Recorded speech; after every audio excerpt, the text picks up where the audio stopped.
Good afternoon and welcome back. This is my third session. My name is Mark Depew. I'm with Bob Rogers. We've had two great sessions already, and Bob, I'm afraid this is going to have to be our last session because I think you have to go back to California tomorrow, don't you? That's right. That's right. We went through a lot of the portions of the museum this morning, and we have a couple of the major areas still left to go. And let's start with Ghosts of the Library. Ghosts of the Library, And yes. you've already hinted at this a little bit, but where did the idea come from? Because every time I walk in there, it says, okay, they could have had 1,000 different things that were portrayed there. So how did you Right. settle with that theme? Well, to begin with, when we were surveying other presidential libraries, we noticed that none of them ever explained the important work of a presidential library. And we asked why, and we were told, well, that would be library science, and nobody could possibly do an interesting presentation of library science. And we said, okay, says who? We know a challenge when we see one. And that would be, that was sort of our challenge. We wanted to do that. And then we were talking with state historian Tom Schwartz, and we were talking with him about why he enjoyed being around the artifacts. And he said, you know, if these objects could talk, if they could tell us their stories, it would be really wonderful to be able to see the things that they've been a witness to history.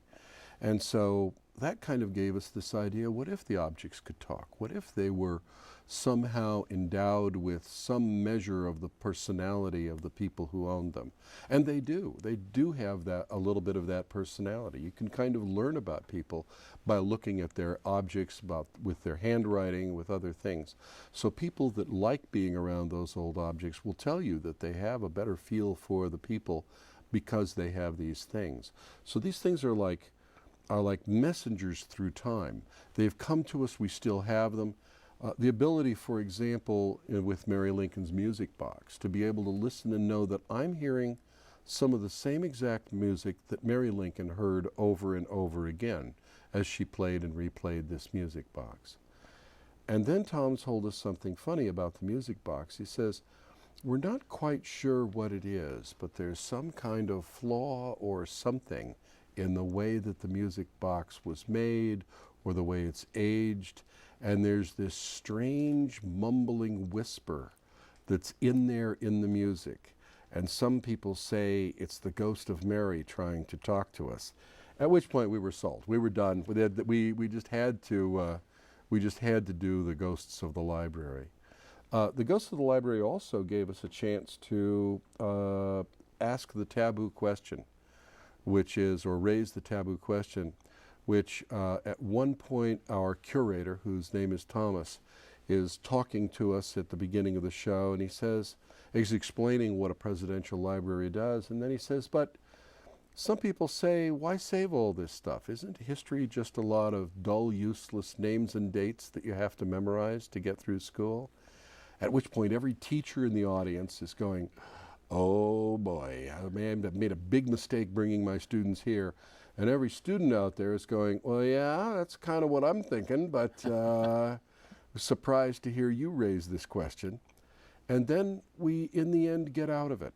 We answer that question. And that was really a great idea, to be able to not only get the hero up a tree, in effect, by putting ourselves in a corner like that, but then be able to answer the question as to why study history. Why would we want to do that?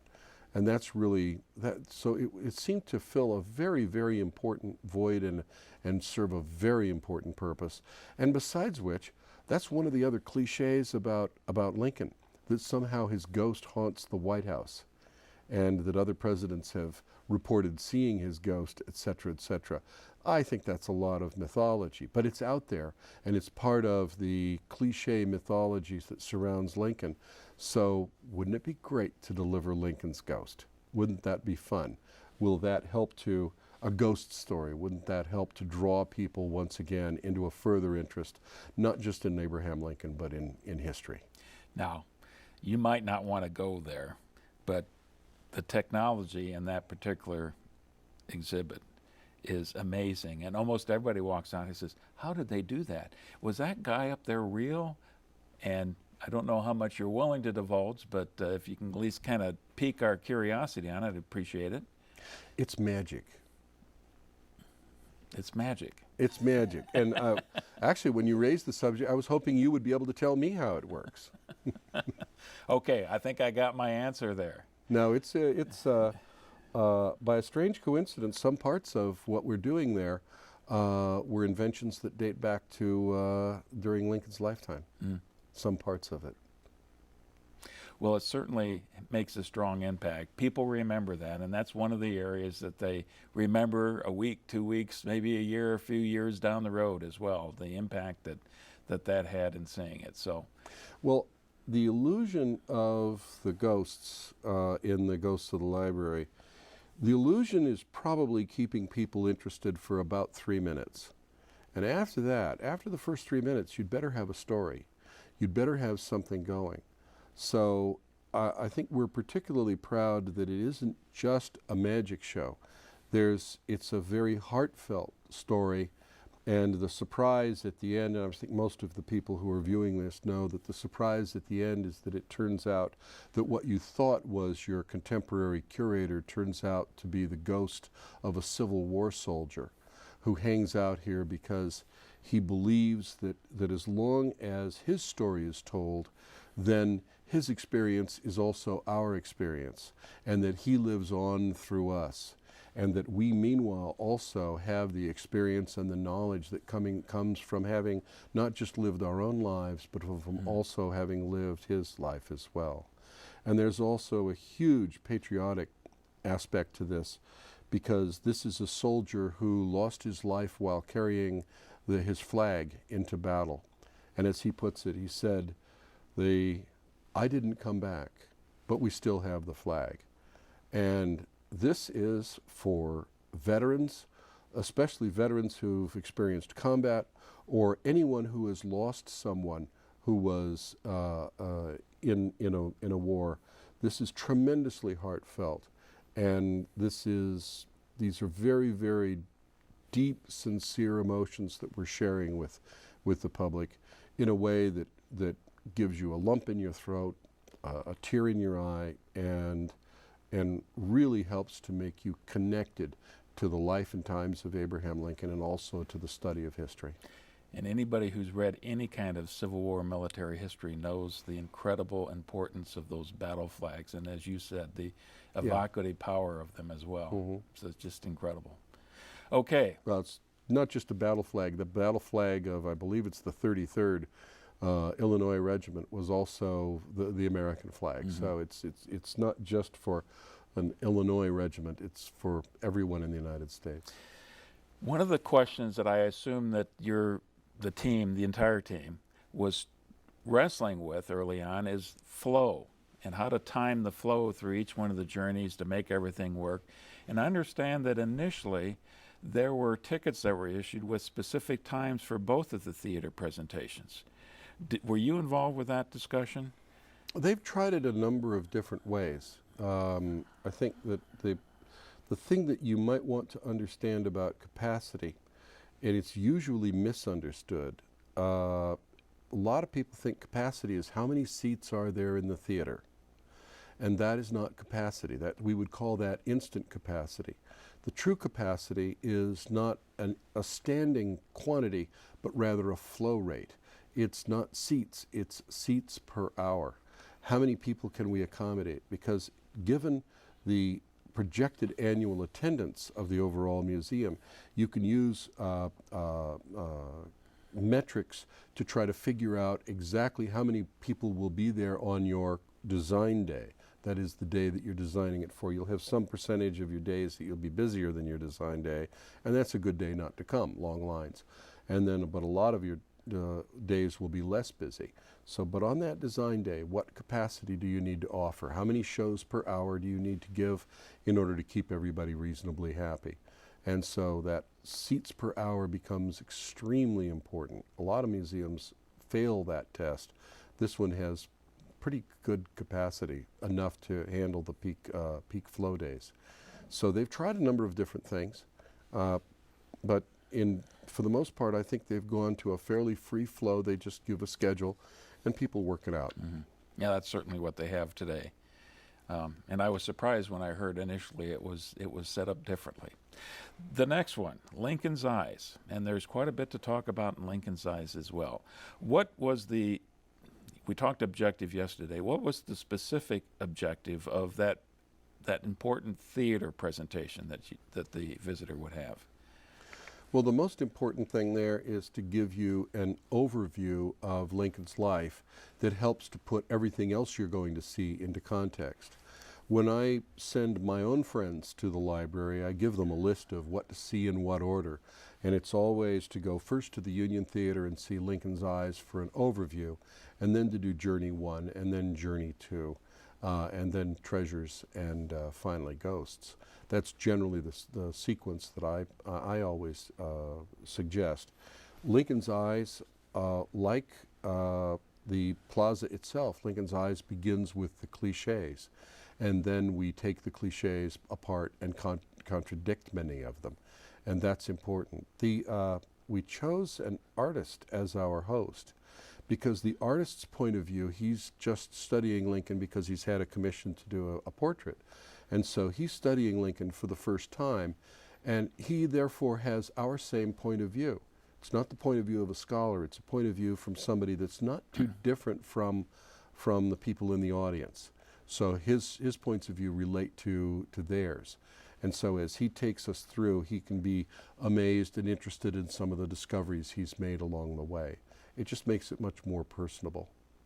You mentioned earlier that your studio, the BRC, does their own filming, their own video work. So is that the case for this? Yes. And are you willing to share a little bit of the background technology for this I'm sorry, the background technology? Yeah. Well, this is a layered digital projection.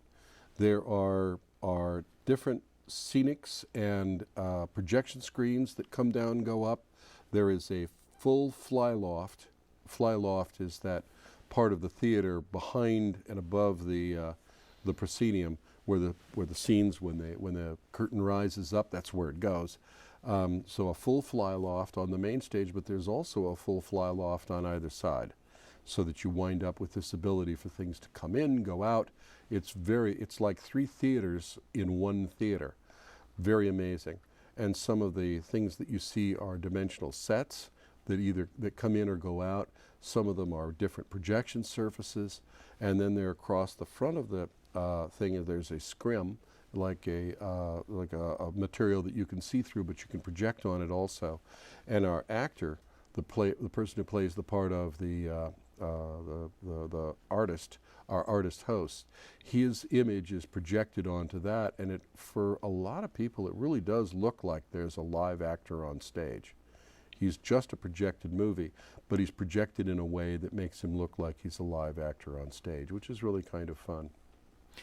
So you've got the visuals, obviously, in this theater production. You've got plenty of audio, dramatic music, and explosions for the kids and those kinds of things. Oh, yeah.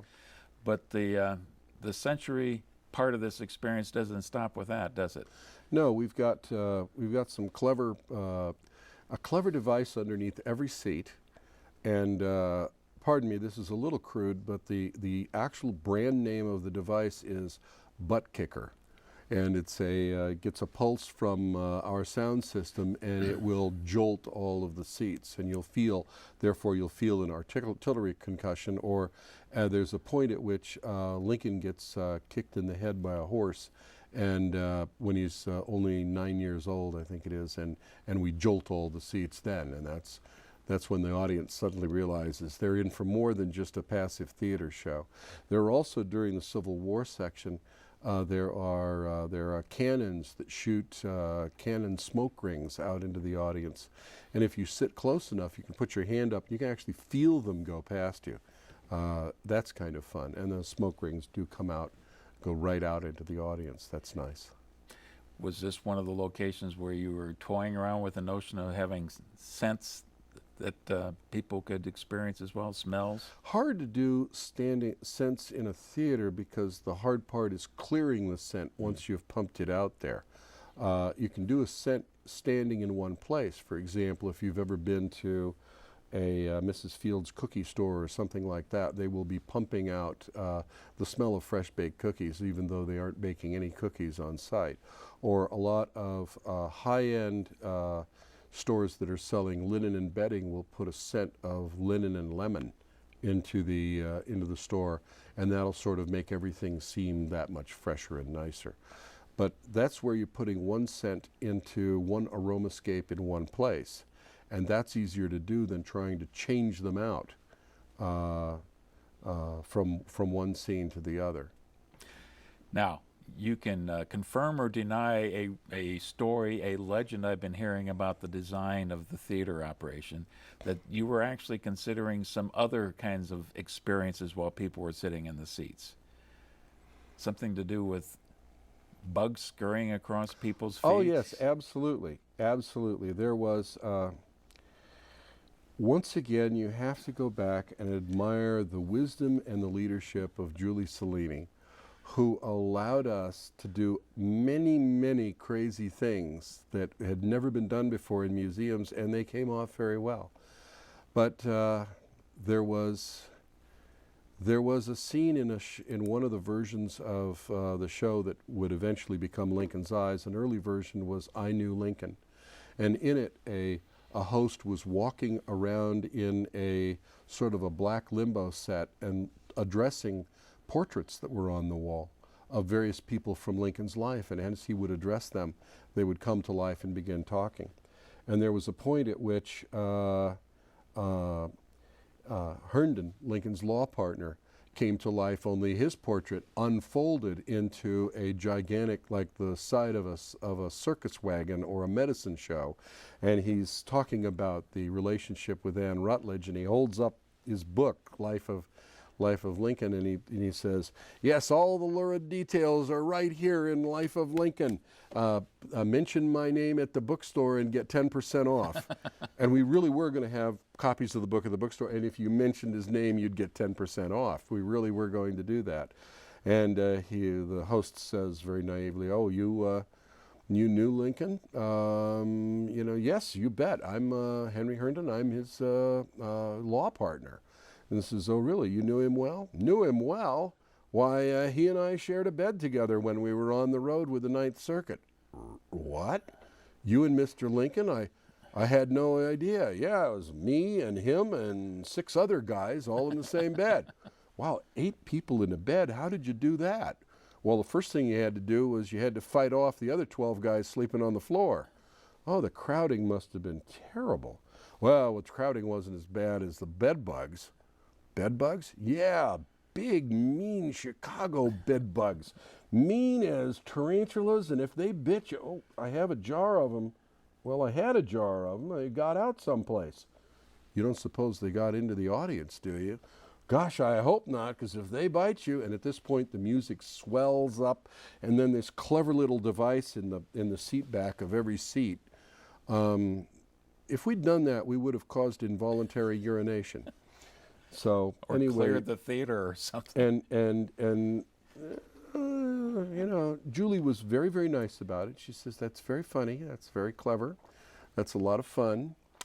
But a couple of things, I don't think we really want to do that, because that's not really kind of the way Herndon was. And whereas Lincoln has left no living descendant to help us, Herndon left a lot of them. They all live here in Springfield, and they're all our neighbors. So we're not going to do that to Mr. Herndon. So that was axed. So we went back to the drawing board and had to think up another concept. But the same theory is getting the seats to move and having that kind of an experience. Doing those kinds of things. We had done a theater in Texas with a similar effect. We had a rattlesnake under every seat, and that was a big hit. But couldn't figure out how to get a rattlesnake into the show. Oh, well. Were there any other theater productions that were planned there to maybe run, you have Lincoln's Eyes show, and then you have another show of a different kind? Oh, absolutely. We completely scripted, and we even did the music for one of them. We completely scripted 3 other shows. Oh. One of them was The Trial of Mary Lincoln, a really terrific show that was a one performer show. One person could perform this because by turning around and going into the other parts, one person could perform all the parts. And the idea was that Mary Lincoln was being put on trial for sanity, and was she a saint? Was she a devil? Or was she just ahead of her time? And that was a brilliant little show that we wished had been staged. There was another one which was inspired by Tom Schwartz, and the name of that was Lincoln Never Said That. And that was, of all the crazy things, that was a quiz show format. And we would have people by a show of hands, that we'd put a famous Lincoln quote up and say, do you think Lincoln said that? If you think Lincoln said that, raise your left hand. And if you think he didn't say it, raise your right hand. And then there would be an explanation of where this quote really came from. And that got into the scholarship of how we know what he really said. So that was a really terrific one. That's all scripted and ready to go. And then there was one of my personal favorites, the Battle Hymn of the Republic. When we first started this project, we thought, some cliches we want to do and some we want to avoid. And that darn Battle Hymn of the Republic song that has followed Lincoln everywhere, let's try to do something different from that. Let's try to never have that tune anywhere in the museum. And of course, we ended up having it everywhere. And we devised this show in which we would present an exploration of the origins of that song, which are fascinating. The song was originally written as a camp song for religious camp retreats, and then during the war it was rewritten as John Brown's Body. So there was that one. So we had it being sung by a bunch of kindergartners. We pre-recorded all the music, so that would be we knew that they would later not be able to do that. So we pre-recorded all the music for them. Well, there's a version of them, all about a bunch of school kids singing it, and that's the cliche. And then we go and we resurrected the camp song version. We have a bunch of female voices singing that. And then John Brown's Body, we had a bunch of males singing that. And then finally, when that all gets put together, we had a full orchestra and chorus to it. The ironies, of course, is that the Battle Hymn of the Republic, the tune was written by a Southerner, whereas the theme of the South was written, the Dixie was written by a couple of people in New York. So, you know, some very strange ironies came out.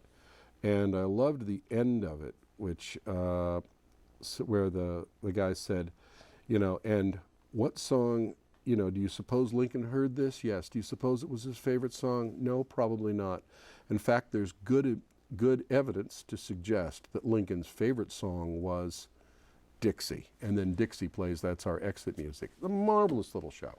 And I understand that they're going to be possibly producing either it or some version of it this summer. Excellent.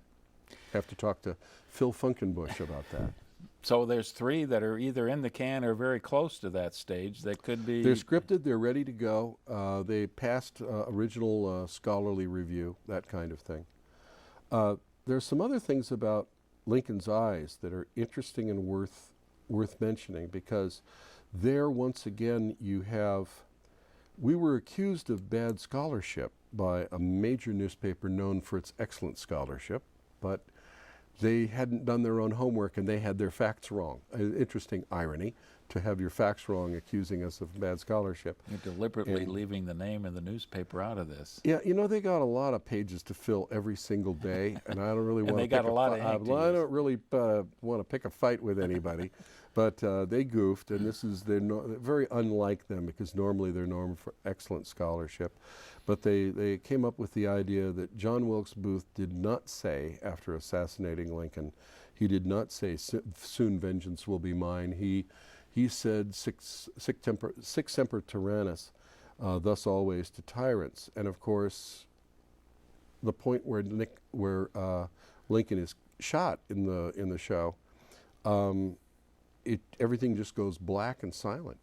We don't say anything there. It's based on the letters of John Wilkes Booth, the things that he wrote back and forth to people in the weeks and months prior. That's where we got all of that material, and that was used prior to the assassination. So that was interesting. But all of that stuff was very carefully researched. And once again, John Wilkes Booth says Lincoln needs to be shot to protect America, to save America. The Supreme Court Justice says, black people are property, not people. Then, of course, the John Rock saying that the Emancipation Proclamation freed no one. The harder we were on Lincoln, the more he shined. You've got an awful lot. BRC has an awful lot invested in this, both time, financially, and the creativity that went into both Lincoln's Eyes and Ghosts of the Library. Did they meet your expectations in terms of the audience response? Yeah, I think we accomplished, on a good day, any artist accomplishes 60 or 70% of what they were trying to do, and I think we did at least that.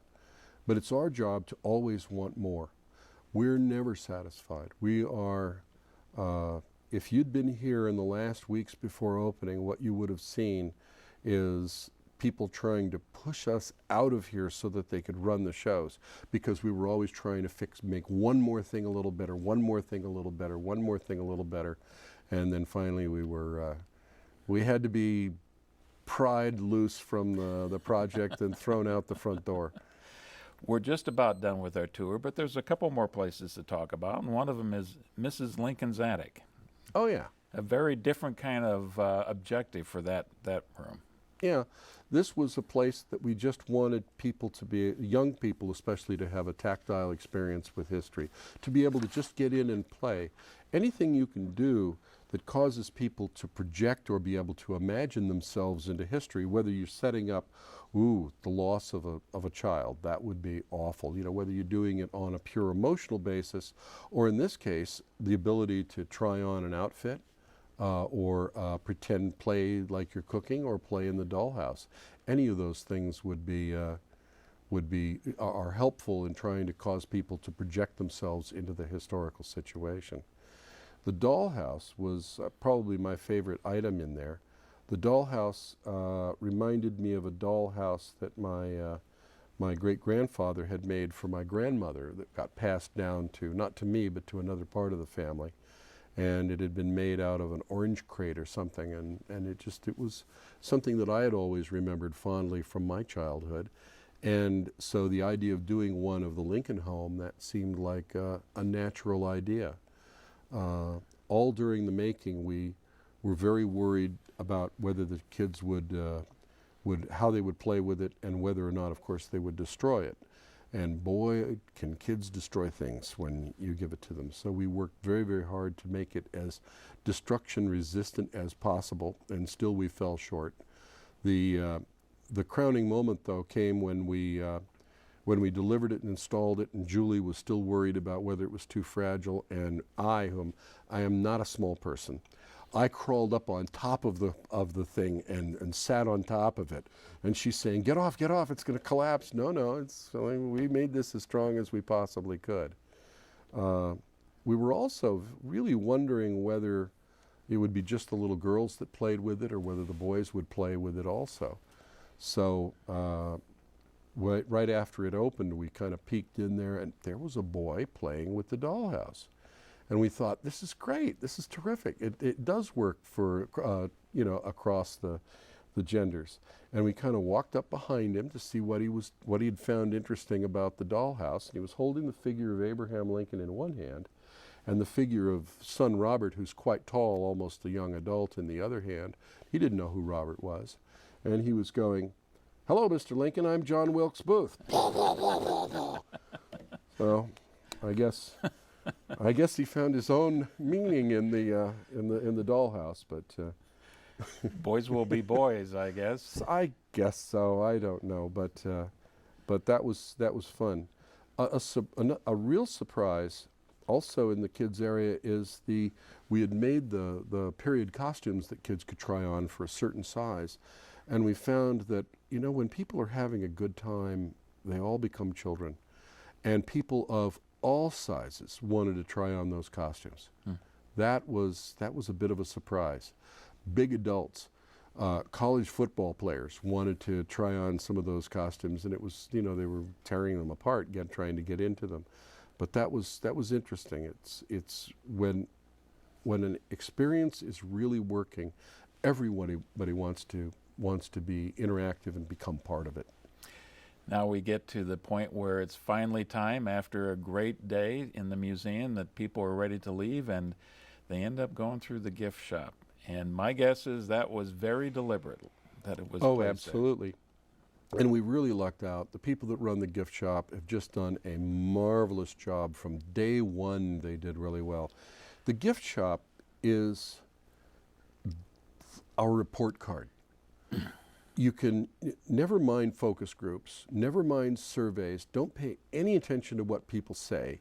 Pay attention to what they do. And on the way out, they vote with their dollars, and they told you whether they liked the experience. And if on the way out they want to emblazon your logo across their forehead, that's called a hat, or put their logo across their chest, that's called a t-shirt, then either one of those suggests that they've really personally made an identity connection between themselves and what you had to give them.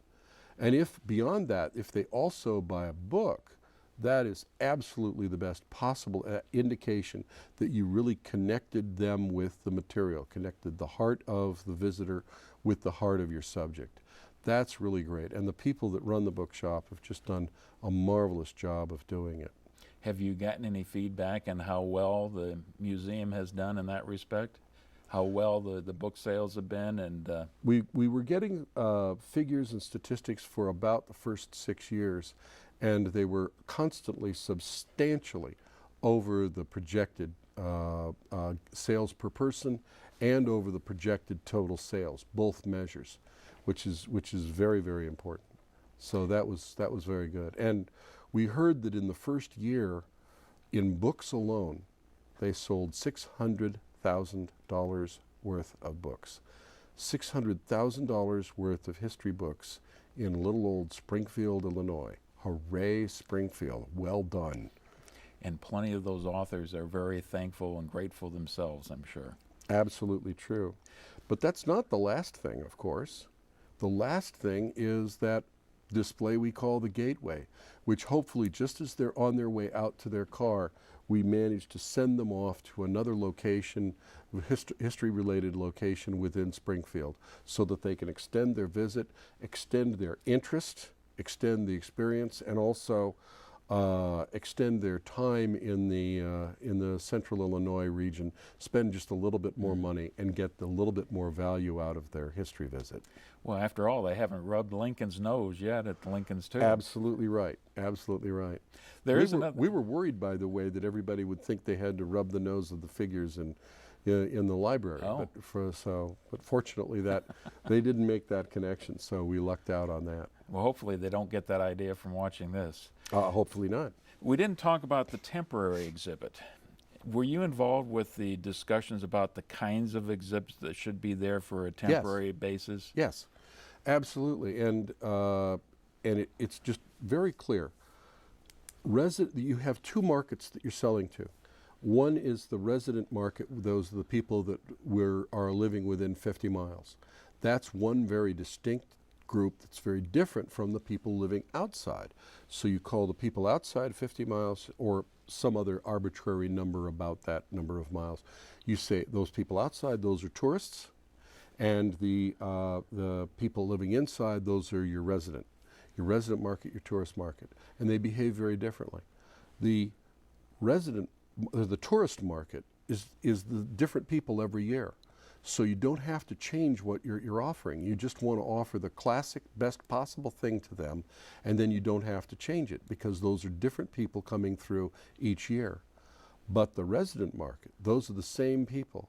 So in order to invite them back to a second visit, you have to change your offering from time to time, and that's what the Illinois Gallery was always supposed to be. So we were very clear. Number one, it doesn't have to be a It doesn't have to be related to Lincoln. It doesn't have to be related to the Civil War. It really doesn't even have to be related to the history of Illinois. You can do anything you want there that probably that you think will help to attract people to the Lincoln Museum, because once they're there, they will see everything else. An example that they haven't had here yet, but which the people at the Nixon Presidential Library had. I asked them what was the best exhibit you ever had, and they became very shamefaced, and they kind of looked down and they said, well, actually, I hate to say this, but it was the gowns of the first ladies as fashionably worn by Barbie dolls. It was a collection of Barbie dolls that were wearing gowns of the first ladies? Yeah, that's right. So, well, why was that the best ever? He says, we got a lot of people there, and we got people that we never normally get. We got moms and their daughters coming in, and they, of course, saw everything, et cetera, et cetera. And, oh, by the way, it did marvelous things, magical things in the gift shop. We sold a lot of Barbie dolls. Now, that doesn't exactly impress your academic peers, but the idea is to go back to the people living within 50 miles and get them to come back and visit you again. So that's the real objective of that gallery. It's about taking local population and giving them a triggering mechanism that allows them to come back and experience the entire library over again. Very good. What I wanted to ask you next, and just your reflections or some memories that you might share about, now that these things have been designed, you've got to fabricate them and you've got to install them. So give us a little bit of insight of that process. Well, it's like putting on a show in Broadway. It's for us as the producer, we need to, it's not enough just to design it. A normal designer will design something, throw it over the wall to the fabricator, and then the designer's no longer involved. In our case, like the director or producer of a Broadway show, we are following it through every single step, trying to continually direct it, develop it, and improve it at every single step along the way, until finally the needs of opening day cause us to have to just leave it alone. That's it. So the nature of the work changes, whereas at first we were just tossing ideas back and forth verbally, and then we started drawing ideas, and then we started engineering ideas. Now we're bidding ideas out. We're trying to find the fabricators who have the right personality to be able to bring your dream into reality. And then you supervise their fabrication and you say, no, that's not good enough. Say that's not good enough. That's hard to do. You've got to really concentrate to do that and make sure that those are the hardest words to deliver to somebody that's working hard. That's not good enough. Got to throw that out and do it over. But constantly making it better, constantly looking at the materials that you're making the dresses out of, looking at the lighting, listening to the music, constantly touching things up. Then finally you're here on site and you're actually building and installing. You're putting things in. You're assembling things. And you get to a certain point and you say, well, now that I see all of this all together, now what obviously needs to happen is blah, blah, blah, blah. It's some other little touch that you need. And your budget people say, that's not in the budget. And you say, yeah, but we're going to do it anyway because we need to have it for the perfection of this. You balance the soundtracks. You decide how loud or soft to make this or that. You're constantly adjusting the lighting. And that's always fun because when you're adjusting the sound effects, there's always somebody that decides that's the day to test all of the fire alarms over and over and over again, and so you can't hear what you're doing. Or when you're trying to adjust fine points of lighting, a painting crew that's working for a different part of the builder or something comes in and starts turning on lights so that they can see what they're doing as they start to paint something. So the crews are sometimes in each other's way, and all of that has to be worked out with diplomacy. And then finally, you're starting to get it cleaned up, and you're training people that you're going to give this to. It feels like sending a teenage daughter off to a faraway college.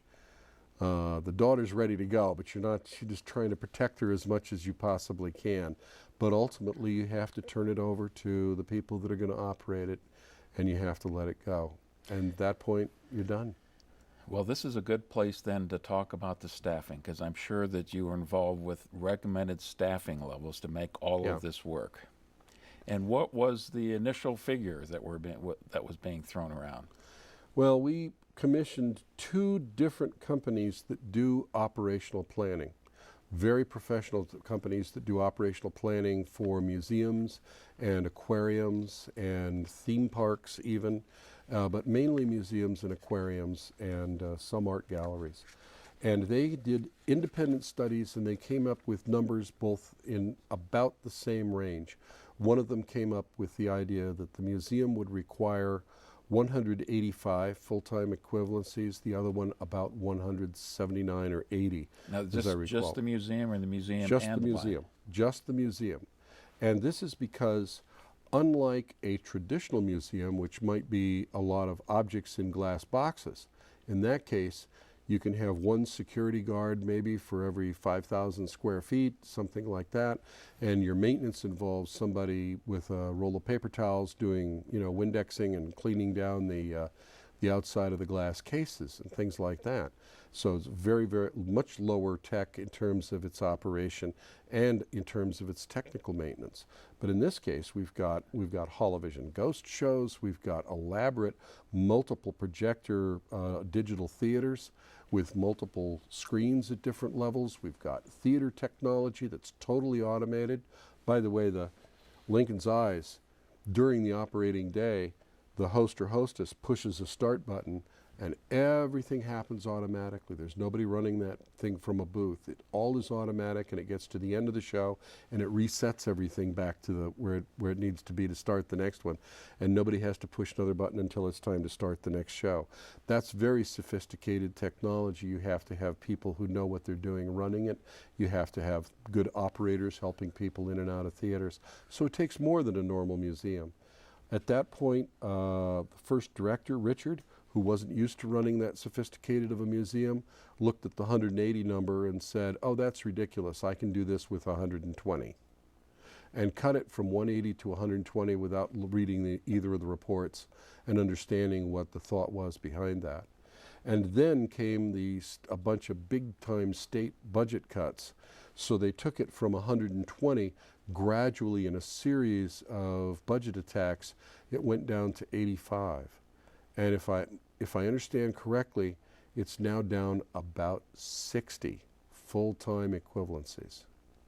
And what's dangerous about this is that, really dangerous, it sort of breaks my heart, because the staff members who remain, many of them are working lots and lots of overtime hours. And by the time you've paid for all that time and a half and double time, you might as well have had another person. So no, you get one person working 60 hours a week. You add up that, you could have afforded 2 people at 40. So some really, really good, sincere, wonderful people are under a lot of personal stress, slightly getting burned out. But the thing that makes it great, and the reason everything still is running as well as it is, are 2 things. First of all, the staff that is here is absolutely wonderful and dedicated. There's not one of them that couldn't make more money. They couldn't leave and make more money almost instantly. But they're there because they believe in this place. They believe in what they're doing, and they're happy to be there, and God bless them. And the other thing is that an incredible volunteer program has been developed, and this is absolutely one of probably the best volunteer programs in any museum anywhere in the world. Once again, the people that are the volunteers are motivated, they are happy to be there, and they are literally saving the place every day. And so one of the things that I certainly want to do is I certainly want to go around and to as many of them as I can say my personal thank you. Thank you for being there, because those are the people who bake the magic fresh every day and serve it one visitor at a time. And that's just wonderful. That's one of the real things that makes the Abraham Lincoln Presidential Library and Museum the incredible visitor experience that it is. And it doesn't seem like their enthusiasm ever wanes. No, They love coming and working there. that's true. One other little thing, if you look back at why it is that this place is in Springfield when it doesn't deserve to be, because remember, there was no money, and it's Springfield, it's not a big city. Why is this wonderful thing here? And it's because of the people of Springfield. It's because of people like Julie Salini, who for 20 years beat her head against a wall being told there's no money and it'll never happen in Springfield, and there's no money and it'll never happen in Springfield, over and over and over again. Now, you cute little sweetie, you go and do some nice committee meetings, but just give up on this museum idea. It's never going to happen. And she just kept coming and coming and coming, and she is what we affectionately call a determined fool with no quitting sense. A determined fool with no quitting sense. That is the highest honor we can pay to any of our clients. It's a term of great affection, because no great project happens without one of those. Julie had help, people like Susan Mogerman and Tom Schwartz and Bob Coomer and so many others. But she's the one that just kept at it for 20 years until finally it started to happen. And then after that, it was the people of Springfield, the people of Central Illinois and the people of Illinois. It's their heart that's here. And you can feel it in everything. And again, my thanks go out to the staff of this place, and also to the volunteers that make this thing happen every day. There's one story in the installation that you probably might be a good thing to talk about. In the center of everything, in the center of the main plaza, if you look down where all of the lines in the tile work come together, in the middle of that compass rose, in this huge spot, there's a really, really tiny little detail. Where all those lines come together, there's a penny.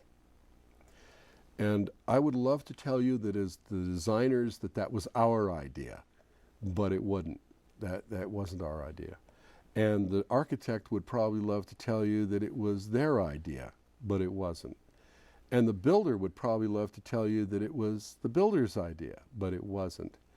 It was two guys whose names have been forgotten, who are out there in the middle of the floor laying down all the marble. And they're looking at this place where all the lines come together, and one of them says to the other, "Hey, you got a penny?" The other says, "Yeah, I think so. Why?" He says, "Give it to me. I got an idea here." He explains what he's going to do, and he says, the other one says, "Shouldn't we ask somebody?" If we ask somebody, we'll get a big runaround. We'll go from one construction trailer to another, and then they'll tell us not to do it. The other guy says, "You're right. Let's just do this." Two nameless people, probably from Springfield somewhere. This place, this whole place, is this giant collection of great energy, great blood, great sweat, great treasure coming from all of these people from Central Illinois, who all contributed something to make this place happen. It's their heart, and they're the ones that deserve the credit for creating this incredible place. Julie has said to me a couple times in our interviews that there was certainly plenty of politics. There were lots of bumps in the roads, lots of nights where you're frustrated to no end. And Abraham Lincoln would certainly understand that.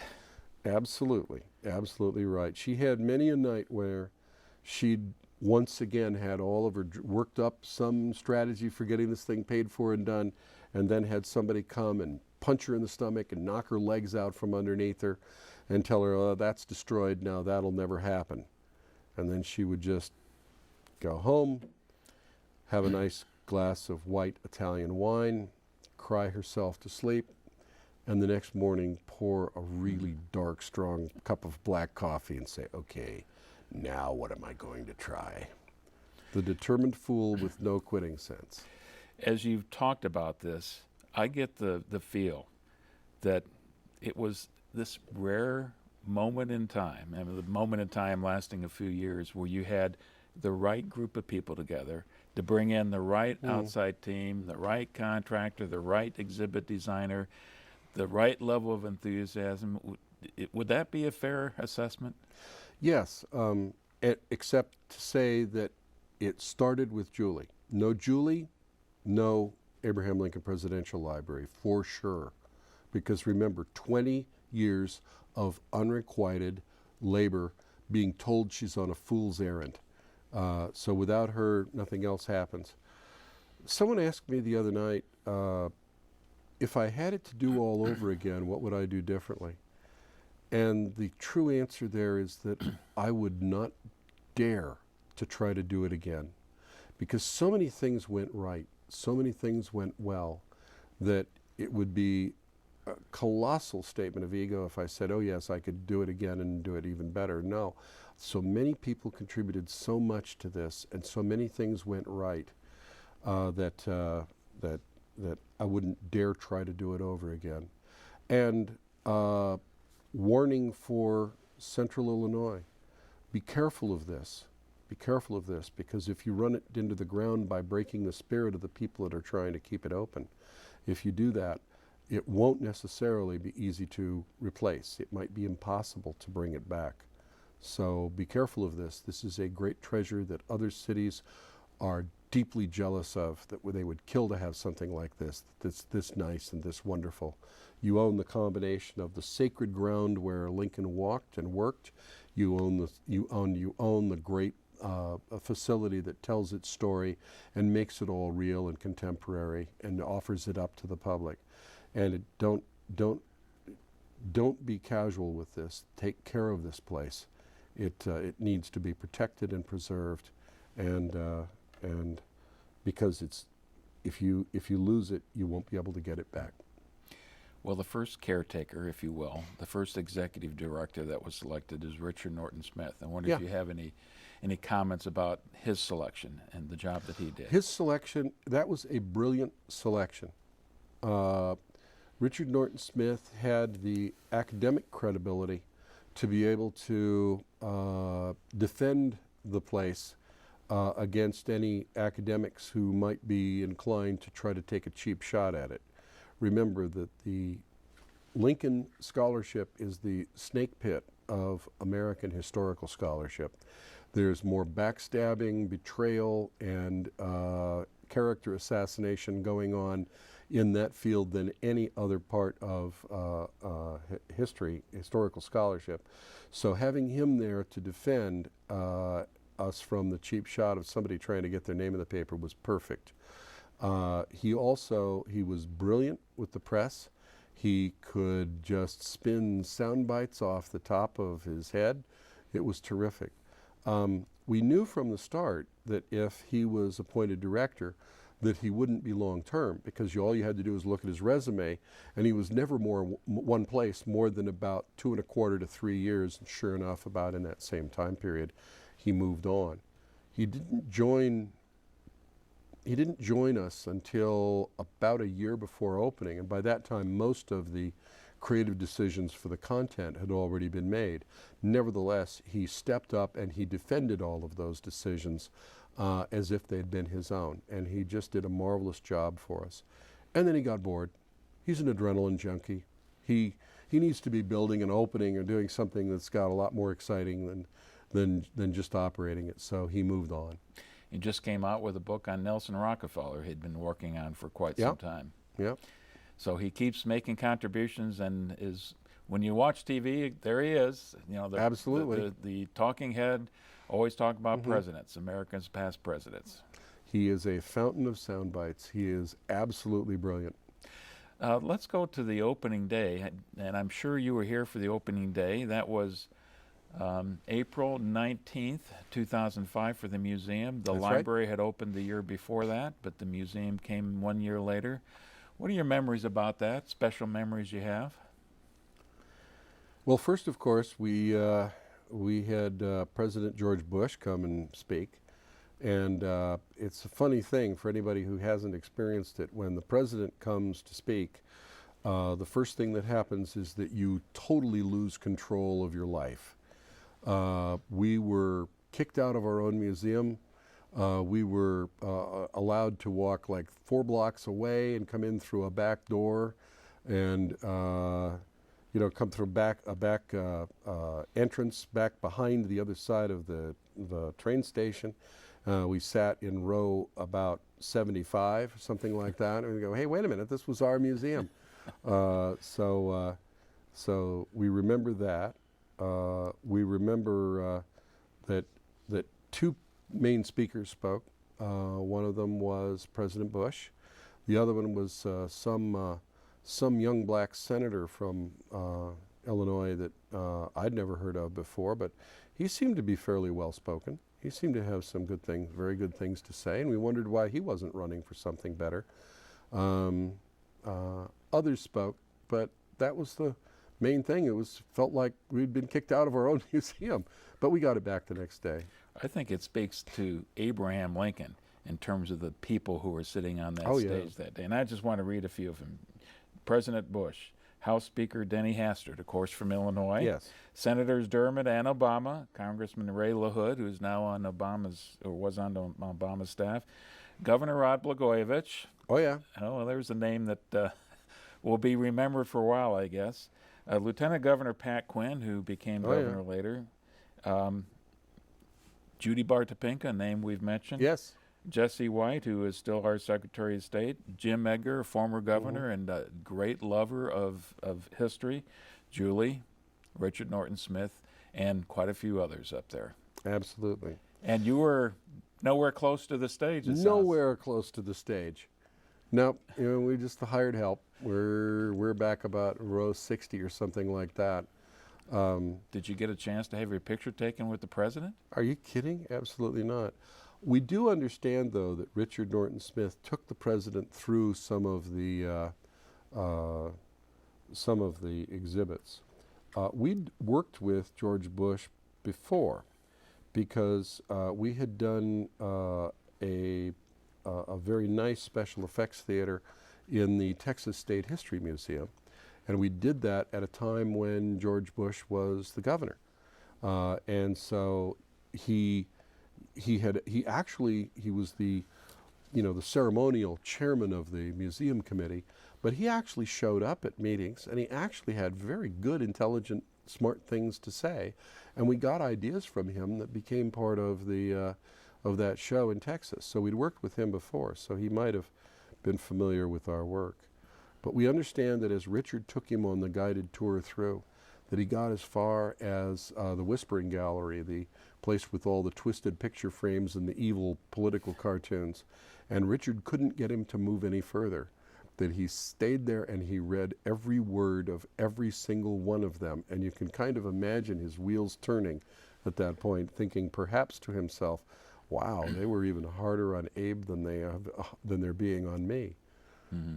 But those are my memories from the opening day. Well, I would assume you remember the audience reaction. There were some soft openings before to get some of that audience response and to tweak some things, I'm sure. But were you happy? Did it exceed your expectations in terms of how the audience was responding to all this? It was, we live for that moment. My favorite time of any project, the thing that I'm picturing from the start, from the first day, I'm picturing standing by the exit, standing outside the exit, which we always do, and in plain clothes, so nobody knows who we are. And as people come out, I ask them, so what's in there? Is that worth going into? What's in there? And just see what they say. And hopefully they're smiling, they're happy, and they're trying desperately to recommend it to you and tell you what's so great about it. And hopefully in the process of telling you what's good about it, they feed back to you some of the ideas that you were trying to share with them. And so that for us was the really nice thing about opening day. That and just sitting in the plaza watching people have their picture taken with the Lincoln family. Wow. So that's the real payoff. For us, it's all about that audience reaction, because if you can, especially if you can touch young people, can give them some ideas, then you're really touching the future.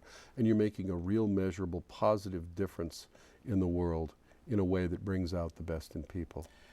But this is Abraham Lincoln, and there's no shortage of critics in the world. And I'm sure there were a few naysayers out there who had some things to say about it. What were you hearing in that respect? Not much. I think the main thing was the preconception that as you increase the showmanship, that by necessity the scholarship will deteriorate. That assumption ran deep, especially among scholars. And we got, I'll describe 2 letters that I've heard that we received. They've been described to me. I've been trying to get copies of them. Maybe you can do that. But one was from these were very typical. We got these all the time. One was from a school teacher from a school about an hour and a half away who wrote the most wonderful complaint letter I think I've ever heard of. He said, you really have to warn people about your place. It's not fair to allow teachers to walk into this situation without being forewarned. Said, I got on the bus for the field trip and I had a big stack of papers that I had to grade. And I sat in the front of the bus. The kids all went to the back of the bus and moved, clumped together in their little cliques, talking among themselves. And I got half my papers graded by the time we got there. And then we got off, and the kids were much more absorbed in the museum than I had any expectation of. It took forever to get them through the exhibits. They kept trying to go back and see things a second time, and then it took forever to get them back on the bus. And when I finally got back on the bus, instead of letting me grade my papers, they were gathered around me, peppering me with questions about the life and times of Abraham Lincoln and the history of the Civil War and the Emancipation Proclamation. And as a result, I never got the rest of my papers graded. This is terrible. You need to warn teachers about this. Boy, bring on. Let me have a few more complaint letters like that. The other one was very similar. They said, I'm a historian. And I'd heard about that this place was kind of Disney-esque. And so I was kind of wincing as I drove with my kids toward the place. My kids were even less happy about it than I am, because as a historian, I'm constantly dragging them to historical destinations and things, trying to kindle in them an interest in history because it's something that I love. And of course, unfortunately, I've managed to teach them to hate it. But when we got to the Lincoln, they were surprisingly absorbed, and they said that they had a really good time. One of them bought a book in the bookshop about Lincoln afterwards. And as we drove away, they were asking me questions about Lincoln and history. So my conclusion is, well, I'm still not sure that you really need to tart it up with all that showmanship stuff. But on the other hand, the kids seem to like it, and I guess that's the important thing. Well, again, I'll take a complaint letter like that anytime. It didn't appeal to, it wasn't what the academic was looking for, but the academic needs no convincing. They're already in love with history. It's the kids, it's the people who aren't interested. How do we start them down a road that might turn them into a real fan and a consumer of American history? That was always the real objective. Well, I'm sure in reflecting on this, there were some things that maybe didn't quite work as planned, or things that you would now want to tweak. Are there any that come to mind? Well, there are a couple. In the War Gallery, there are 4 Confederate uniforms and 4 Union uniforms, and we tell the first half of the story of each of the soldiers that wore them, and then those stories are picked up in the Gettysburg Gallery, and we complete the stories to show how the stories turned out. This one died, this one later became a senator, blah, blah, blah, whatever it was. And those are kind of lost. I wish we had maybe done something to feature those a little bit better. Another fairly amusing story is the story of the exit, the ticket surrender point. We had told the architect that they needed to put the ticket surrender point inward from where the door to the store is. As you come out of the library, there's a place where you turn and go into the store. And we said that the ticket surrender point had to be downstream from that so that people couldn't go into the front end of the store and then come out the back end of the store and be inside the gate, in effect. That would be, if they did that, then they would have to station someone full time to stand there at that doorway, and that would be a waste of operational money. But of course, the architect put it out where we told them not to put it. So at the last minute, someone's trying to figure out, well, how does the person standing at that doorway know who's paid for the ticket and who's just somebody that was inside the museum, went to the gift shop, and is now coming back? Well, they said, well, maybe we can find some sticker of some kind, to put on their lapel. Well, we don't have any Abraham Lincoln stickers anywhere. What have we got? Is there anything we can get? Well, somebody rummaged around in the basement of the new state capitol and came up with rolls and rolls and rolls of little stickers this big around, with it were the seal of the state of Illinois, and they brought those over and they started putting those on people on their sweaters. And that seemed to work. That seemed to work just fine. But here's the surprise. All over town, there had been merchants who were worried that this would cause people to not buy souvenirs in their shop, or not go to their restaurant, since we had a restaurant in the museum. And they were thinking that this was once again going to be diverting traffic away from them instead of feeding them. Well, all over town, people started showing up in their stores and their restaurants, and they had these stickers on their lapel. So restaurant owners were going, gosh, I've got 4 tables going here that are all people that the museum has sent me. This is great. So it really advertised that the unexpected happy accident was that it advertised all of the people that were there only because of the museum, and that were helping to thus stimulate the economy of Springfield and central Illinois. That was the real happy accident. Of course, the other thing people did, they peeled the stickers off and they put them on stop signs and other things, and so they quit doing the stickers. But still, it was a happy accident while it lasted. Yeah, and used to come in from the parking ramp and see those stickers on street signs and stop signs and the light posts and everything else. But that was about a year or two into the whole operation. Has this been a nostalgic experience for you coming back? Of course. It's very much like, you've spent many years at a university studying, and then you come back and you visit it, and you have nostalgic feelings about remembering, oh, I remember this, oh, I remember that, et cetera, et cetera. But no complaints. The people that have been maintaining and operating this place, it's just obvious that they care deeply about this place, and as a result, they've just done a wonderful, magnificent job of taking care of it, keeping it clean, keeping it up to date, and it's just that's been very, very gratifying to see that in effect our child is being very, very well cared for. You started your business in 1981, BRC. Yeah. And this was done in 2005. I believe you mentioned that this was the biggest project you'd ever undertaken at that time. Up to that point, yes, this was the biggest project that we'd done. We really started the project in 1998, and it didn't open until 2005. So it was also probably the longest 7 years project that we'd done. So yes. Has the life of your business, BRC, changed dramatically since this opening?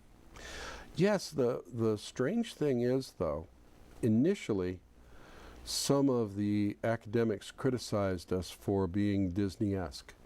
And that died down very, very quickly. And it took about 7 years, and now we're getting tremendous number of inquiries of people now. The Lincoln has become the gold standard among new museums. They all say that they want to be like the Lincoln. So it took a little while to get used to, but time has proven and validated the things that Julie Cellini and others here were looking for when they chose us. the rest of the world now comes here to study. Julie was saying that only just recently the Rock and Roll Hall of Fame, for crying out loud, came here saying that they wanted to do something like what they had here in Lincoln. So it's really proven itself. It's proven itself by the impact that it's had on people. And at this point, some of the young people who are going through here weren't even born at the time that we opened it. So the concept has been proven. The system and the things that we and the people of Springfield did here, they work, and they should be replicated. Now, we've talked about this several times already, but going through the museum again yesterday and today, did you see a lot that you think needs to be updated? Oh, I did my best. I went through with several people and said, well, what about this, what about this? But that was tweaking things. Tweaking little things. Well, some of it's more, there never was a show person that didn't want the volume turned up. And the operators sometimes gradually turn the volume down because the older people with hearing aids, sometimes loud noises drive the hearing aids nuts, and infants don't like loud, low rumbling noises, so makes them cry. So sometimes the operators tend to keep tweaking the volume down until they no longer get any complaints. And then the show people come back and go, hey, wait a minute, all the energy has gone out of this. Get that volume back up. So, but little stupid things like that here, there, but really there wasn't too much at all to pick at. They've really done a marvelous job, and it's because they care. They obviously care about this place. They've made it their own, and they're taking care of it. It was our child, and now it's theirs. Well, your comments earlier have been that you design these exhibits for the long term, that they aren't changed out in 2 years or 10 years. Do you think they still got a long life, all of these exhibits that you designed, that the team designed originally? Yeah, I think that probably they can go at least another 10 years. The question is, at what point does our understanding of Lincoln and the Civil War, at what point does that change? That'll be the time when the central story changes. That'll be the time that you have to do something to update it. But the story that we're telling about Lincoln is totally timeless, at least for right now. It's about a person who stands by his sense of duty and moral right, even though he's being severely punished for it. Even though he might lose his office as president, he might be thrown out of office at the next election, he's still willing to give up the presidency in order to be able to do what's right. And that still is a concept that we are lacking in Washington today, and one that we all ought to be thinking about. So it's very contemporary, and until that changes, the shows are still good. Bob, we just came full circle because you started talking about the story of Job again. Mm-hmm. Well, it's hiding in everything, as I said before. Okay. Looking back on all of this experience, 7 years, something like 7 years working on it, what would you look back on and say, that was the most exciting moment? Probably getting the telephone call saying that we had the project. That was that, and that time after opening where we're sitting outside listening to the comments of people coming out. That would probably be the most exciting time. So the beginning and the conclusion. Well, to really get to your conclusion, you've got to start from the beginning thinking about the end. Begin with the end in mind. And so from the very beginning, we were thinking about who is that audience and how do we please them and how do we cause them to be permanently more interested in the life and times of Abraham Lincoln. By thinking that way all the way through and continually focusing on those people going through, that's how you achieve your objective. And no one went through more of this than Julie Cellini. 24 years between when she first held the Gettysburg Address in her hand, 24 years until she helped to cut the ribbon. You've been putting up with me and an awful lot of questions over the last 2 days and probably about 5.5 hours. How would you like to finish off? With a glass of water. You sure not wine or something like that? No. The most important thing here to remember is, again, that Springfield has a real treasure, something that the rest of the world would love to have anything like this. It needs to be cared for, it needs to be protected, and we need to remember and honor the people who really made it possible, which is not only the volunteers and the staff members, but also the people that made this possible, a long, long list of heroes, starting with Julie Cellini, but also including Susan Mogerman, Tom Schwartz, and Bob Coomer. And why don't we add the name Bob Rogers to that list? We're just the hired help. Without them, there would have been nothing. But because of the hired help, we've got a fantastic museum. Thank you very much, Bob. It's been a Thank real you. pleasure to talk to you. This was fun. Thank you very much. You bet. And thank you for joining us.